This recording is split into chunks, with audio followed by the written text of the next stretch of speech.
Want to inject some serious energy into your edits?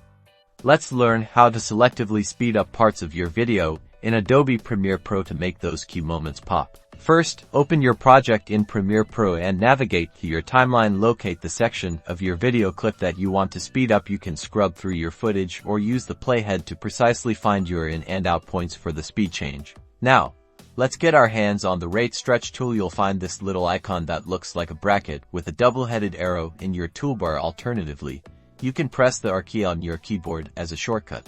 With the rate stretch tool selected, simply click and drag the end of your video clip inward on the timeline. You'll see the clip begin to shorten, and Premiere Pro automatically speeds up that section. The faster you drag, the faster the playback speed for that segment. Notice how Premiere Pro visually indicates the speed change.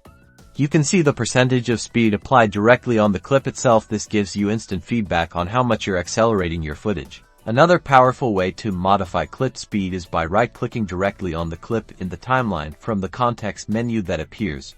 Hover over Speed Duration. This will open the Speed Duration dialog box here. You can manually enter a precise speed percentage. For example, entering 200% will double the speed of your clip. You can also adjust the duration directly if you know exactly how long you want the sped up section to be. Experiment with different speeds to achieve the desired effect. You can speed up multiple sections in your video to highlight action, skip over less important parts, or simply create a more dynamic flow, making your video far more engaging for your viewers. And that's all there is to it. Mastering these techniques will elevate your video editing. Don't forget to subscribe for more Premiere Pro tips and tricks.